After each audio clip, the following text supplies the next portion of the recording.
Unfortunately, the first impression most attendees had at Lakeland this year was several inches of mud. Both cars and aircraft got stuck, but improving weather did help dry things out as the week went on. Inside the show, there were a number of important announcements and product debuts this year. The Pilatus PC-12 combines a commanding ramp presence with compelling economics and has earned a following among business operators, especially those who need the turboprop's short field and off-pavement capabilities.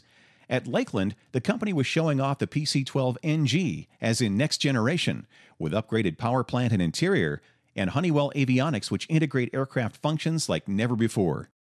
Max Trescott is a master flight instructor, general aviation advocate, and a leading authority on the Garmin G1000. He recently added the honor of National CFI of the Year. We caught up with Max at the National Association of Flight Instructors tent to ask him about his award and about his views on training and safety. Each afternoon of the event, the daily manufacturer showcases and the air show allowed attendees to watch skilled pilots show what they and their aircraft can do, ranging from warbirds to very light jets, and from light sport aircraft to the U.S. Air Force Thunderbirds. Aero-TV is brought to you by... Today, there is an affordable, high-performance, easy-to-own and easy-to-operate very light jet designed with you in mind. Far less expensive than any other twin-engine jet to buy, it is also the least expensive to own and operate. It is the Eclipse 500, the jet that's easy to buy, easy to fly, and fun to own. The jet for you. Now, back to Aero-TV.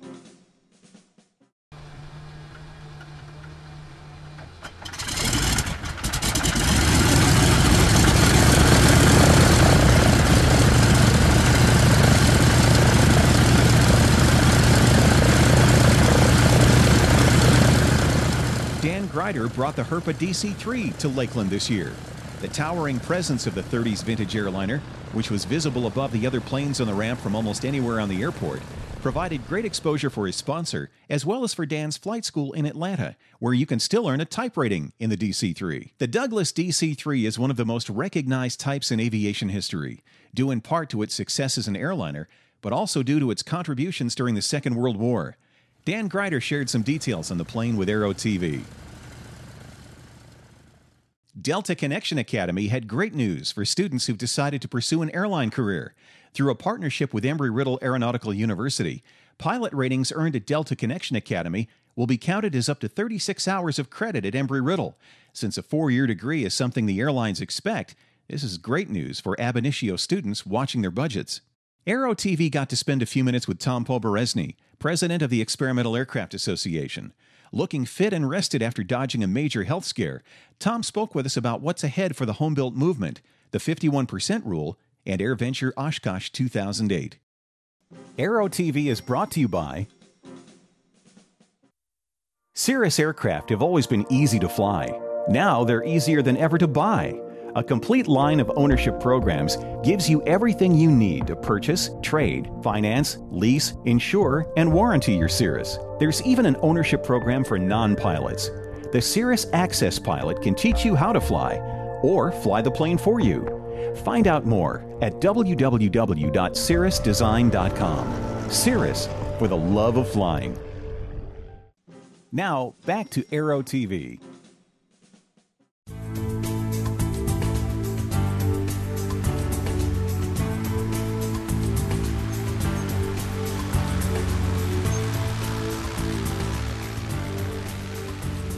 Aero-News managing editor Rob Finfrock has always wanted to be a pilot.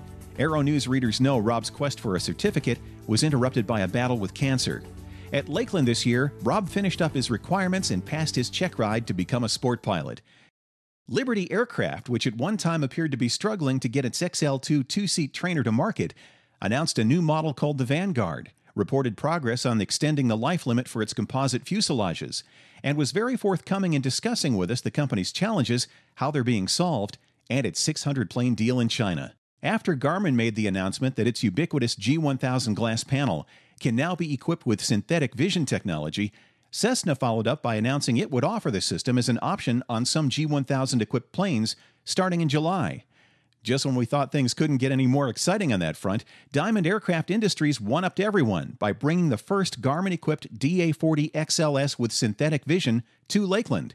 ANN editor-in-chief Jim Campbell got to fly the plane and look at the capabilities of SVT, and Aero-TV was along for the ride. You'll find coverage of all these stories in the Aero-TV archives. For Aero-News Network and Aero-TV, I'm Paul Plack.